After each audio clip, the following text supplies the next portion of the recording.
You're watching the Weiss channel. Today we're going to solve radical equations.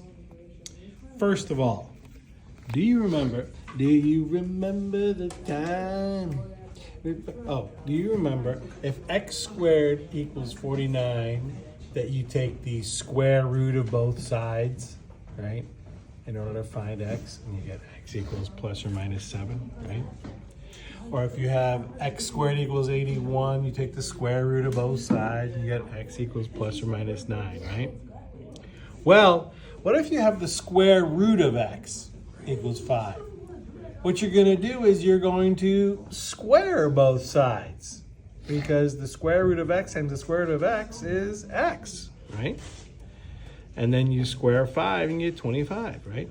Because if you put 25 in here, right, the square root of 25 is 5, right? Okay. Square root of x equals 12, right? Square both sides, you get x equals 144, right? Okay.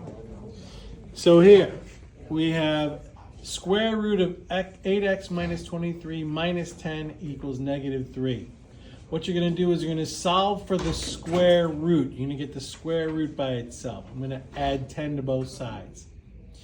I get 8x, square root of 8x minus 23 equals 7. So I square both sides, right? Then I get 8x minus 23 equals 49, right? Because the square root of 8x minus 23 times the square root of 8x minus 23 is 8x minus 23. Right? So we add 23 to both sides. Add 23. 49 plus 23 is 72. Divide by 8. X equals 9.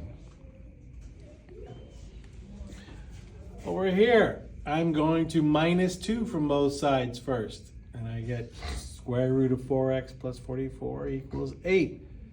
Square both sides. I get 4x plus 44 equals 64. Minus 44 from both sides, I get 4x equals 20. Divide by 4, x equals 5. Easy. Square root of 5x plus 6 plus 2 equals 8. I'm going to minus 2 from both sides. I get square root of 5x plus 6 equals 6. So I square both sides. I get 5x plus 6 equals 36. Minus 6 from both sides, I get 5x equals 30. Divide by 5, x equals 6. You've been watching the Weiss channel.